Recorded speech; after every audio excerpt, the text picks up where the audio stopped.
After remarrying for the sake of the child, both Noah and I learned to behave. He turned back from his wandering ways, settled all his romantic entanglements, and worked hard at becoming a good husband and a good father. And I, once that hysterical madwoman, became calm and silent, wanting only to leave my daughter beautiful memories while I was still lucid. But my daughter didn't like me. She hated that I had abandoned her for 5 years. She resented that I had pushed away the pretty aunties around Noah. She disliked that I was always lecturing her with principles. On her 5th birthday, she leaned close to my ear, pretending to be mysterious. I saw Daddy holding hands with a pretty auntie. Sooner or later Daddy will kick you out. My body stiffened. I couldn't understand why a 5-year-old would say something like that. Just as my expression darkened, she stuck out her tongue. Daddy secretly told me to call the pretty auntie mommy. We all don't like you. He said remarrying you was just to find me a free and reliable nanny. I don't want you staying by my side. Can you stop thinking about me?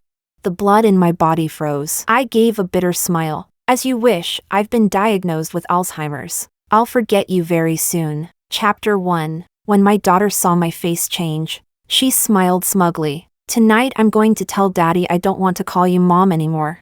I stood frozen, ice cold, staring blankly at the full-length mirror behind her. The woman in the mirror was beautiful, but her eyes were dull, lifeless, dead. Before I could speak, Noah walked to the dining table. As usual, he kissed my forehead and pulled our daughter into his arms. Let's give Mommy the present together, okay? Thank Mommy for working so hard to give birth to you 5 years ago. His voice was gentle, just like when we were in love, confident and radiant. I forced myself to swallow the pain, treating her words as childish nonsense, and looked hopefully into my daughter's eyes, because this might be the last gift I'd ever receive from her with my own hands. Before the illness stole my memory, she suddenly smiled sweetly and told me to close my eyes. The next second, scalding liquid slid down from the top of my head. I screamed instinctively, opened my eyes, and saw my daughter pouring the entire pot of noodles I had just cooked over my head, pouting arrogantly. She's not my mom. Her noodles are too salty and too spicy. I like the fries Auntie Alice bought me at the amusement park today. Daddy, can you let Auntie Alice be my mom? It felt like my heart had been sliced open. I took a deep breath and frowned. Sophia, who taught you to say things like that? Where did you learn such rude behavior? Apologize to Mom right now. This was the first time in my life I had ever yelled at Sophia. Noah's face darkened in displeasure. He scooped up the sobbing Sophia protectively. That's enough. Why are you yelling at a child?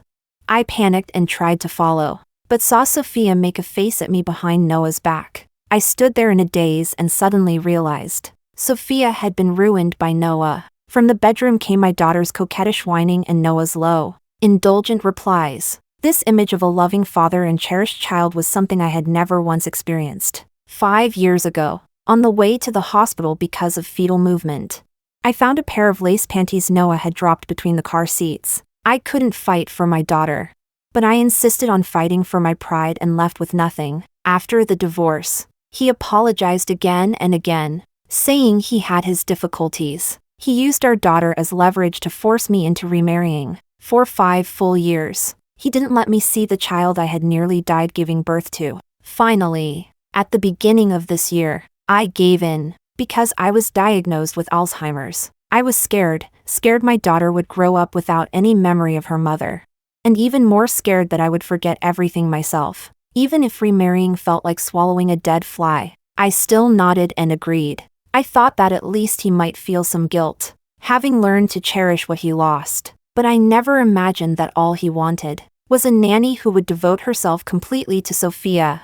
As I thought this, Noah wrapped his arms around me from behind, his fluffy hair brushing my cheek. Wife, Sophia's still young. It's normal for her to be rebellious after not seeing you for so many years. Don't rush things. Seeing me suppress my disgust and remain silent, he neither got angry nor annoyed. He squatted down and adjusted the uneven table leg. Misty, how long are you going to keep this up? Cold faces every day. When is that thing from the past ever going to be over? You can see it yourself. I've already tried my best to behave and return to the family. As Noah turned to leave, I grabbed his wrist. Let's take a family photo. He was about to refuse when I added, I know you haven't cut things clean with the women outside. I don't care how wild you play. But if you're doing this to give our child a complete family, then at least be a proper husband in front of Sophia. Noah spun around sharply. You investigated me again?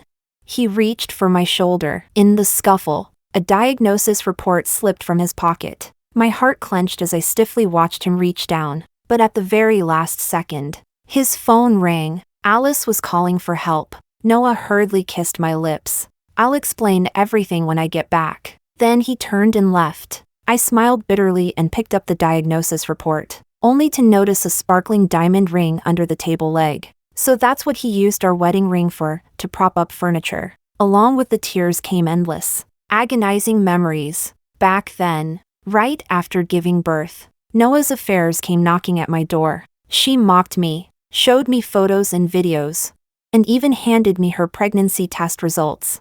I didn't even finish my confinement month. I dragged myself to court to fight with lawyers. Overnight, I lost everything. The husband who once loved me to death, my adorable daughter, the luxury of being a wealthy wife. So I went mad. My family had no choice but to send me to a psychiatric hospital. But all I was a mother who missed her child. As my memory worsened, as I began getting lost, mistaking people, even losing control of my bladder, I finally understood. Maybe I never should have fought for that last shred of pride. After remarrying, I stopped being hysterical, watching Noah come home on time every day, trying desperately to be a qualified husband and father. I sometimes even fantasized that we were just a normal, happy family of 3, but Noah could never stop cheating. And my daughter didn't like me. Tears fell onto my phone as Noah's message popped up. I've contacted the photographer about the family photo. His skills are very good. I secretly let out a sigh of relief. At least he loved this family. After I accepted the friend request, the photographer sent me thousands of photos. Madam, these are the negatives taken over the years of you and your husband. Please settle the remaining payment. My hands trembled as I opened them. The face leaning against Noah's shoulder was Alice, the same woman who had once stormed into my hospital room. So even after divorce and remarriage, Noah had never stopped being with her. I edited my reply for a long time. Suddenly, my daughter's scream cut off my thoughts. When I came back to myself, I blankly put down the phone and murmured, "It's my daughter's birthday today. I need to make her a bowl of longevity noodles. Why am I slacking off again? Let Noah go pick up the cake. Why isn't he back yet?" Chapter 2. The entire nasal cavity was filled with the smell of hospital disinfectant. When I opened my eyes, Noah's worried face came into view. His expression was grave. "Do you still feel unwell? Misty, do you know you forgot to turn off the gas? Sophia and you almost died." My heart clenched. I grabbed his hand in panic. "How is Sophia? Is she awake? It's all my fault. I don't know how I forgot. I clearly remember." I shook off Noah's hand and ran outside, but my feet froze in front of the ward next door. Sophia was nestled in Alice's arms. She tilted her head up and kissed her cheek. "Auntie, you're so pretty. Will you be my mommy? Daddy already promised me." I couldn't control my emotions anymore. I shoved the door open, rushed over, yanked Alice off the bed, and slapped her hard. "Why do you have to drag a child into adult grudges? You drove me into a mental hospital back then. Do you want to come and torment my daughter now too? You knowingly became the mistress again and again. Do you have any shame at all?" I tried to pull my daughter into my arms, but the ward fell silent. Alice gave Noah a helpless smile. Sophia cried as she broke free from my embrace. "I just don't like you. You're the one who dumped me. Now that I'm grown up, you're forcing your way back to be my mom. I don't want that." I stood rigidly in place, watching Noah tenderly help Alice up, rubbing his brow. "Stop it. Alice just feels sorry for the child. She took leave specially to come keep Sophia company. It's not what you think between her and me. We're just close friends." My head ached and swelled. I slowly squatted down and grabbed Noah's hand. "I have owls." "Ew. It stinks." A shriek rang out. I lowered my head in confusion, only to realize I had wet and soiled myself again. Alice left with Sophia, leaving only Noah to clean up in place. His thin lips pressed together. He let out a deep sigh. "Wife, Enough. Forget the past. Let the three of us live well together, okay? Don't use those tricks you used in the mental hospital. Fighting like that will scare Sophia. He helped me onto the bed. I was already in tears, clutching the hem of his clothes. Why doesn't our daughter like me? Why did you cheat again? You were the one who kept saying you'd turn over a new leaf and start over. This was the last time in my life I ever screamed myself hoarse to question him. But what awaited me was only endless silence. Misty, being my wife doesn't require you to be too clear-headed. You only need to know that I love you. And Sophia is your biological daughter. That's enough. I have my own reasons. He turned and walked away. I wiped the tears from the corner of my eyes and smiled in resignation. Noah, as you wish. I will never be clear-headed again. When we got home, Sophia was already asleep, her small face flushed, her mouth still murmuring mommy. My heart softened. I deliberately moved a chair to her bedside and knitted a scarf. The pink scarf was almost finished. Inside, I had sewn in a little gold lock I made by hand, hoping my daughter wouldn't resent me when she grew up. My brain throbbed with aching waves. Looking at her face, so much like Noah's, my chest filled with a taste I couldn't describe. If he hadn't cheated, if I hadn't been sent to a mental hospital, would I have gotten this terrible illness so young? He chased after me desperately for 5 years, promising again and again he would never do it again. But in the end, he had never let her go. My thoughts gradually grew chaotic. The needle pricked my palm, and a drop of blood fell onto the scarf. On the day we went to take the family portrait, I pulled out the best-looking outfit from the closet and was so excited I didn't sleep all night. But Sophia never looked at me the entire time. She refused to take a mother and daughter photo with me during the group shot. She only wanted to stand beside Noah. She even shoved me hard away when Noah and I tried to take a couple's picture. Baring her teeth. You're not allowed to hold daddy's hand. You're dirty. You're disgusting. You almost killed me. My waist hit the coffee table. The lamp smashed into my abdomen. The wound from giving birth to her back then still ached faintly. Noah's face darkened. He hurriedly pulled me up, looked at my dazed face, and lowered his voice. Sophia, who taught you to say those things? I've told you many times, she is your mother. The reason she wasn't with you these years is that she had her hardships. Noah indulged Alice, but he wouldn't allow his own flesh and blood to become this unruly. After saying that, he wiped away my out-of-control tears, his chest tightening. I'm sorry. These years I was too busy with work and neglected Sophia's discipline. Don't take it to heart. Don't overthink it. I never told Sophia to call another woman mom. From discovering his cheating 5 years ago, to remarrying, to today, this was the first time he had ever explained anything to me of his own accord. But I no longer cared whether he was faithful, or how much he loved me. I only hoped that after I lost consciousness, he would treat my daughter well, give her enough education and financial support. So I shook my head lightly. It's fine, as long as you treat Sophia well. Misty. Noah's chest tightened. His tone carried reproach. I'm your husband. You don't need to give me that dead face every day. Sir. Madam. What a coincidence. Are you here for photos too? Noah's words were interrupted by Alice. She was dressed in couture, elegant and noble, carrying the scent of luxury perfume. Compared to her, she looked more like the wealthy lady of the house. The elevator's here. Let's go down together. My daughter, as usual, held her hand and hid behind her, afraid I might call her name. I reached out to feed her some water. She slapped it to the ground with her backhand. The hot water splashed all over my hand. I gasped, and the elevator suddenly began to shake violently. Almost in an instant, Noah covered Alice and our daughter in the corner with his body, his eyes bloodshot. Don't be afraid. The elevator shook violently. I curled up in the corner in pain, memories flooding my mind. I retched while pounding my own head. In the mental hospital, I was often locked into a small iron box, because I cursed people, bit people, and kept shouting that I wasn't sick. But all that awaited me was harsher electric shocks and restraints. And then, after the punishment ended, Noah would appear like a savior, standing before me. Misty, be good. Come back with me, okay?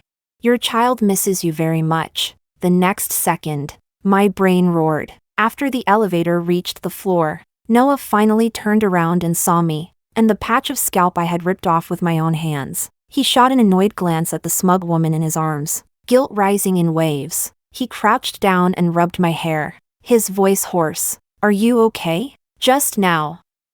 I thought the one next to Sophia was you. Again. 5 years ago. And still the same now. But I didn't understand a word he was saying. I only looked at his eyes in a daze. Husband? Aren't we going to take wedding photos? Why are we here?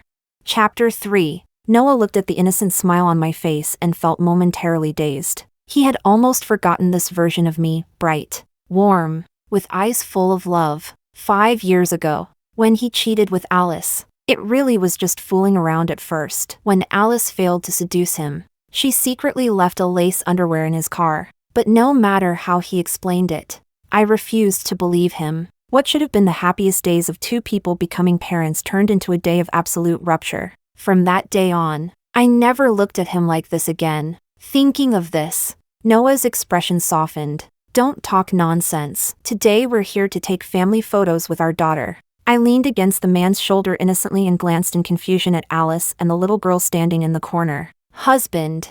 Who are they? Are they your friend's wife and daughter?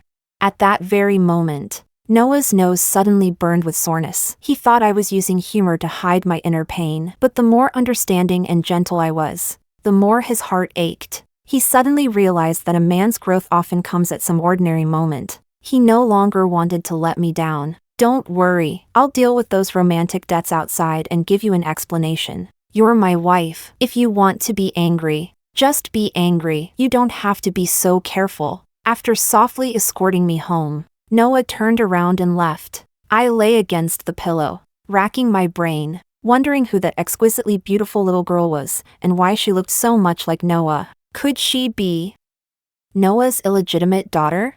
Just then, Sophia gently pushed open my door. Gone was her usual arrogance. She timidly stuffed a little bunny into my hands. Stop crying. I'll play with you, okay? Only then did I realize that at some point, tears had streamed down my face. But why was I crying? Noah and I were about to get married. My family was alive and healthy, and Noah treated me extremely well. So why wouldn't the tears stop? I nodded and rubbed her head. Little girl. Whose daughter are you? Why are you in my house? What do you want to play? I'll play with you. Sophia froze for a moment, thought about what I said, then pouted. Stop pretending. I know you're doing this on purpose. You just want me to call you mom, right? She pulled me onto the carpet, a smug smile appearing on her lips. I'll ride a horse if you let me ride you like a horse. I'll tell you. A wave of dizziness hit me. My memories suddenly tangled. Only then did I realize I was having another episode. When I came back to my senses and saw my daughter unusually holding my hand, joy surged in my heart. I hurriedly turned on the camera pinned to my chest. Mommy will play with you. Whatever other kids have, you should have too. If one day mommy doesn't remember you, you can watch the videos yourself. I smiled foolishly and lay on the floor pretending to be a horse. Sophia plopped down on my back. She smacked my butt with a magic wand. Before I could happily crawl forward, the girl on my back laughed like a ringing bell. Aunt Alice was right. You can only be my knight and my nanny. Only she is the queen. I'm the princess.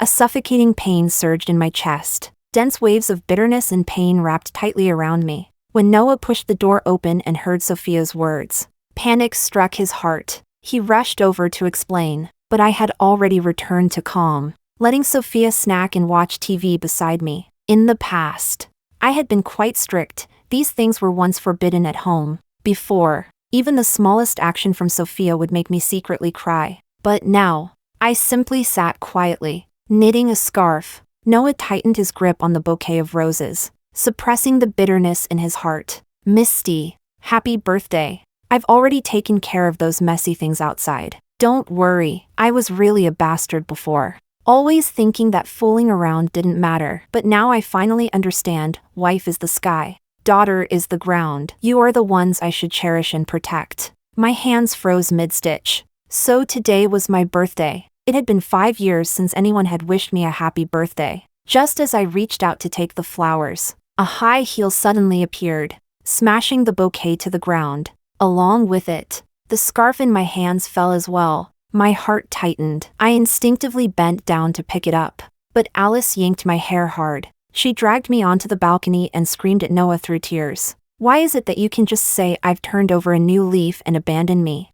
You and Misty have been tangled up for so many years. And in the end you not only didn't marry me, you even secretly remarried her. You clearly promised me you would love me for a lifetime. I struggled to reach for the scarf on the ground, but Alice stomped on the back of my hand. Tearing pain shot through me, and I screamed uncontrollably. Alice! Are you crazy? Who allowed you to come into my house and cause trouble? Is a breakup fee of $1 million not enough? I've already been more than generous to you. Give Misty back to me, or I'll personally send you to prison.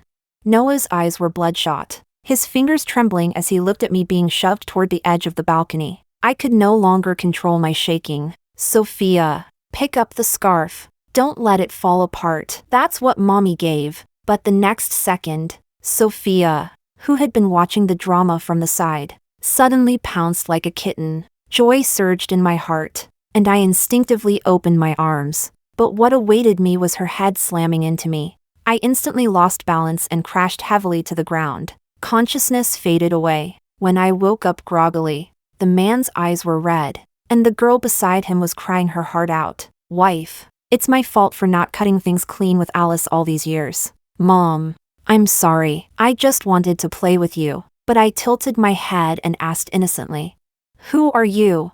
Chapter 4. Although we were clearly in the hospital, the ward was so quiet that only the sound of heartbeats could be heard. Sophia was the first to burst into tears. After all, she was only a 5-year-old little girl. The moment she realized she had pushed me downstairs with her own hands, causing my head to be smashed and bloodied, she had already been scared out of her wits. She tried to burrow into Noah's arms. Daddy, did she fall and become stupid? Why doesn't she remember us? Didn't she always want me to call her mom before? Did she forget everything?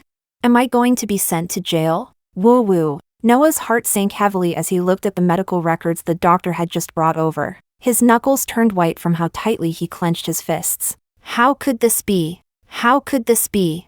Just yesterday, I was perfectly fine, happily taking family photos with him. Why today was I suddenly diagnosed with Alzheimer's disease and even instantly forgot both him and Sophia? Noah had no time to comfort Sophia. He grabbed the doctor. I have money. I can hire the best doctors in the world. What are the chances of a cure? Why did she suddenly fall ill and forget everything all at once?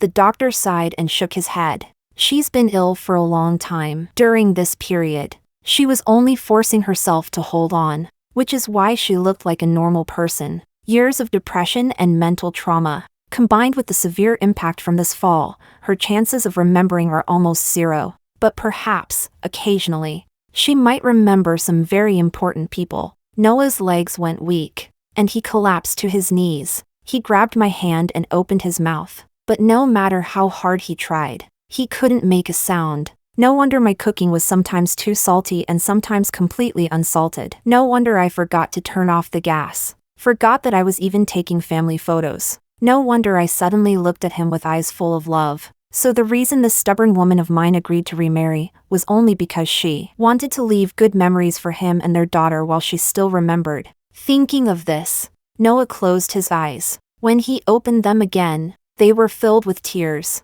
Misty, I'm your husband. Sophia is your daughter. Don't you remember? I frowned and shrank back in fear. Don't talk nonsense. I'm not married. Where are my parents? You've got the wrong person. Go away.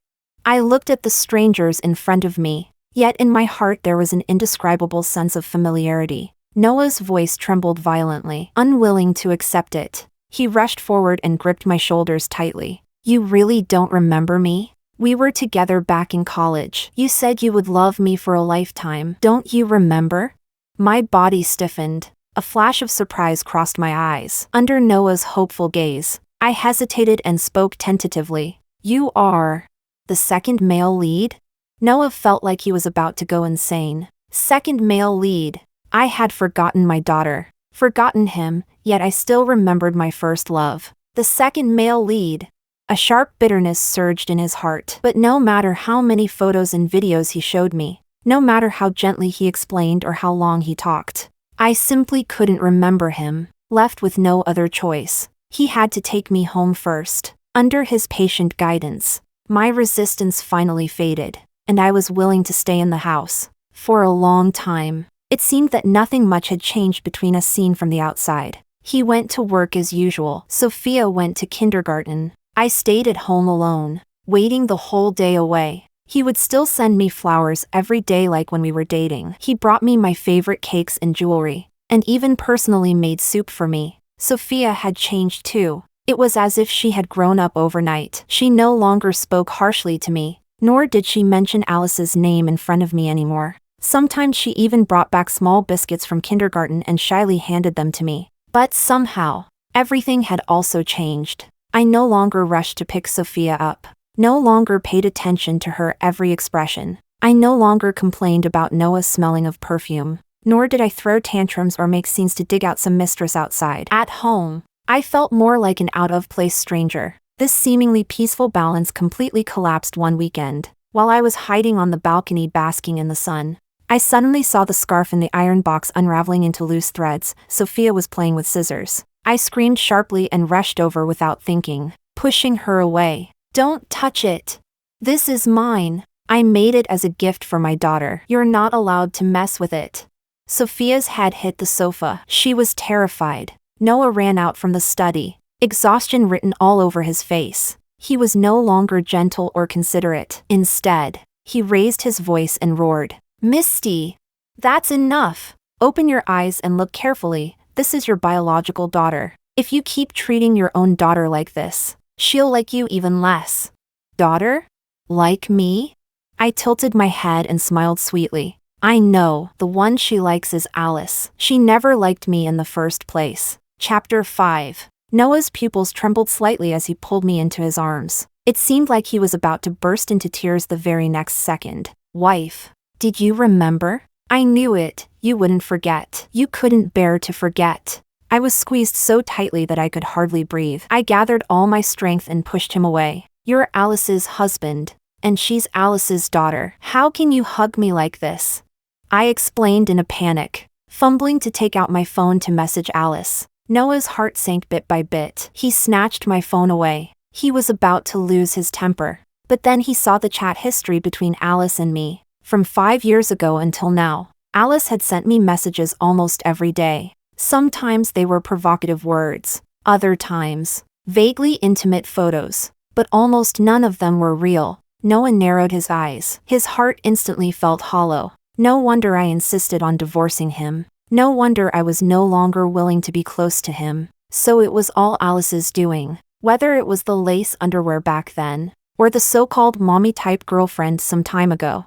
They were all games Alice played with him. If he didn't listen to her, her father would immediately withdraw his investment. His project would collapse, and he'd never be able to give Sophia and me a good life. Between money and his wife and child, he chose to trade with his body. Yet no matter how he explained it, all I showed was confusion. After he screamed himself hoarse, I would just give a silly smile. "Are you acting in a circus? You cry so realistically."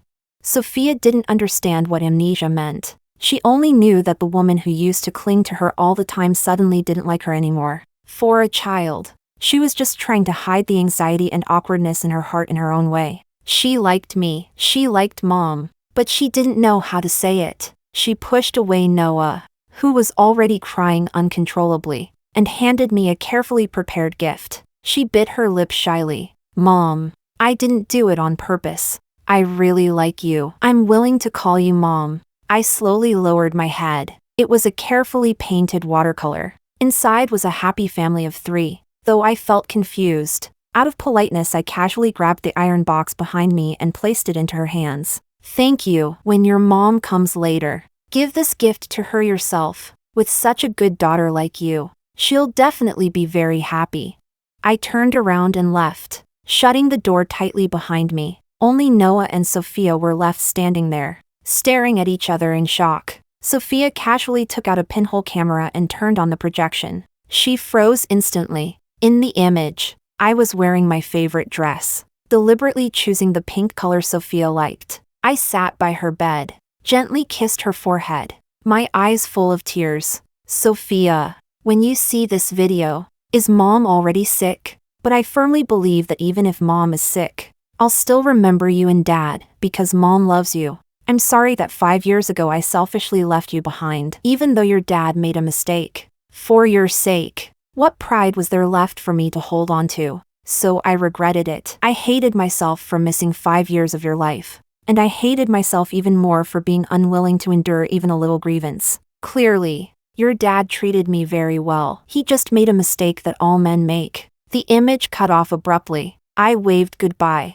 Husband, take good care of Sophia. I stopped hating you a long time ago. When my illness acts up, don't let Sophia see it. It's best if you send me far away and never disturb your lives again. But I have one wish. I hope the girl you marry in the future will treat Sophia a little better. There aren't many videos, only one can be played each year. The projection went black. Noah was already sobbing uncontrollably. The once rock-steady Noah began vomiting repeatedly, pounding his chest desperately. And Sophia, the child, had grown up a little, though it was unclear whether she truly understood or not. She ran forward on her little legs, trying to throw herself into my arms on the projection. She cried as she struggled with herself. Mom, come back. Mom, come back. Mom remembers Sophia. Sophia likes mom. Really likes mom.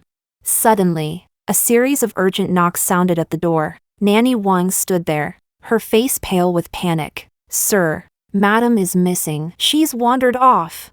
Chapter 6. I don't know who I am, or where I am. I only know that I have to go pick up my daughter, Sophia. I remember she said she wanted to eat candied hawthorn, so I took one from the old man's roadside cart. But he shoved me hard into the mud. You thief! Even something as cheap as a candied hawthorn. You have to steal it. This world really has all kinds of people. I shook my head as I stuffed the candied hawthorn into my clothes. I'm not a thief. Sophia likes it. He waved me off and even spat at me. I waited and waited. Waited and waited. But why wasn't Sophia out of school yet? It got dark. Finally, I saw Sophia. She was wearing beautiful high heels and covered her mouth when she saw me. Isn't this the high and mighty madam? Fell from upstairs and turned stupid?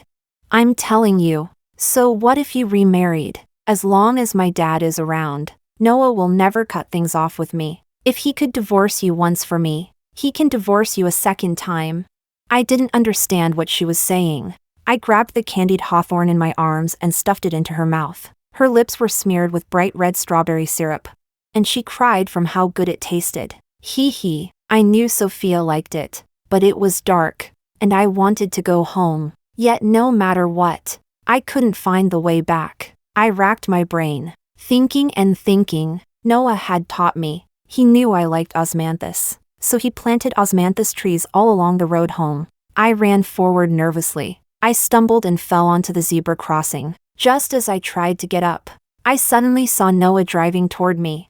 I waved happily and ran toward him, but the next second, I was hit and thrown away, losing consciousness completely.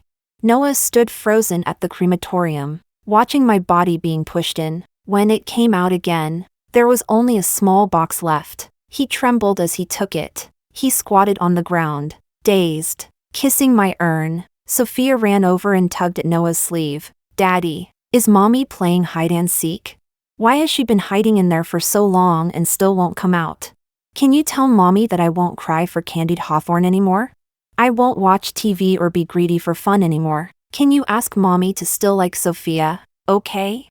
Noah pulled her tightly into his arms, completely shattered. Everyone in their circle spread the news that Noah's wife had run into his car herself. From that day on, Noah seemed like a different person. The once charming and carefree man did nothing but go to work and take his child to the cemetery. It was said that he often cried alone in front of his late wife's grave. Sophia grew up day by day. She gradually understood death, understood Alzheimer's disease, and even came to know some of the unavoidable reasons behind my divorce back then. Every day, she counted on her fingers, waiting for her birthday each year, because she could watch a video I had recorded. This year, it was her 10th birthday. Noah didn't sleep all night, staying up with his daughter in front of the projector. Chapter 7. The scene shifts. In my eyes, exhaustion and numbness can no longer be hidden. I hold up the scarf in my hands and say, Sophia, this is the last gift Mom left for you. There's also a little surprise hidden inside.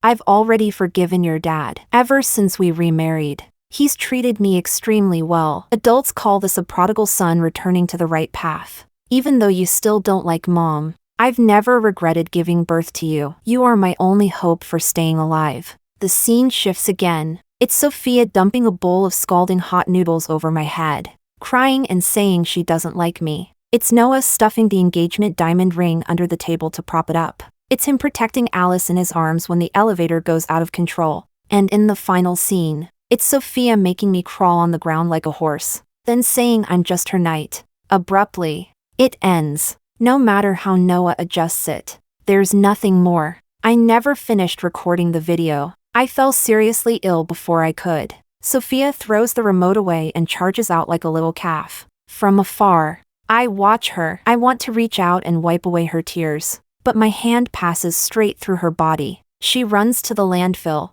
kneeling inside it. She searches again and again for the scarf she casually threw into the trash years ago. Her voice is already hoarse from crying. Dad, it's all my fault. Why couldn't I hug Mom, kiss Mom, and tell her how much I liked her?